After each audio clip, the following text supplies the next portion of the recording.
Jésus, Dieu. Est-ce que c'est une même personne? Est-ce que c'est deux personnes différentes? Nous allons voir ça tout de suite. La Bible nous dit qu'au commencement était la parole. Et la parole était avec Dieu. Et la parole est Dieu. Et que cette parole s'est faite chair et elle a habité au milieu de nous, pleine de grâce et pleine de vérité. Et que nous avons contemplé sa gloire comme étant la gloire du Fils unique. Avec ce que je viens de vous dire, on voit ici que la parole qui est là dès le commencement est avec Dieu. Et que cette même parole-là est Dieu lui-même. Que Dieu qui est la parole fait chair. Donc on comprend ici et qu'elle a habité parmi nous. Comment une parole peut habiter parmi nous? Elle habite parmi nous parce qu'elle est représentée par un être humain. Et c'est Dieu qui s'est fait humain. Et c'est ça qui fait qu'il est au milieu de nous sous la forme de Jésus. Parce qu'on dit nous avons contemplé cette gloire comme étant la gloire du Fils unique. Donc rien qu'avec ça, on voit tout de suite que Jésus et Dieu sont la même personne. Il faut comprendre une chose aussi spirituellement. Vous demanderez à qui vous voudrez. Aux personnes qui exercent ou qui traitent avec des esprits célestes. Que dans le monde céleste, le sang répand par le sang. Les transactions qui s'opèrent dans les dimensions spirituelles sont opérées avec le sang. C'est-à-dire que le sang doit couler pour qu'il y ait transaction sur une affaire. C'est pour ça que on voit que pour lier des pactes, il faut verser le sang. Et ça, on le sait, on le connaît tous. Et donc, pour pouvoir donner de son sang, vous conviendrez avec moi, il faut être de chair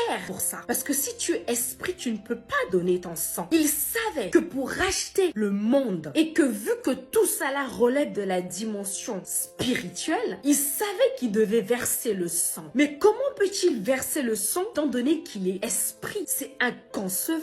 Il est obligé de passer par la dimension humaine pour pouvoir faire couler le sang. Parce que c'est le sang aujourd'hui qui nous rachète. C'est le sang aujourd'hui de Jésus qui nous justifie. C'est ce sang qu'il a donné, qu'il a versé pour que nous soyons rachetés aujourd'hui de nos péchés. Parce que le sacrifice, c'est quoi? Ça veut dire que le sang a coulé. Et si le sang a coulé, ça veut dire que l'être humain s'est donné.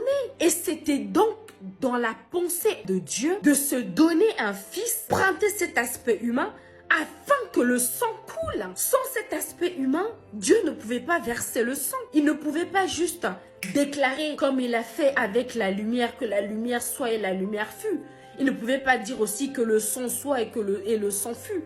Impossible. Il faut que quelque chose soit immolé pour qu'il y ait effusion du sang. Et c'est pour ça qu'il a résolu prendre cet aspect humain par Jésus-Christ pour que le sang soit versé afin que toi et moi nous soyons sauvés. Sans cette effusion de sang, il n'y a pas de pardon. Il ne pouvait pas avoir de rachat. Parce que c'est les règles du monde spirituel. Et c'est là où tu comprends que Jésus est bel et bien Dieu. Il n'y a que Dieu qui peut faire cette transaction-là. Il ne pouvait pas permettre que ce soit un être comme nous qui mourront pour les péchés. Sinon, les prophètes pouvaient le faire. Et c'est ce sang-là qui parle pour nous, qui plaide en notre faveur dans le monde spirituel. Et c'est pour ça que quand nous invoquons, nous déclarons le sang de Jésus, cela a effet dans le monde spirituel.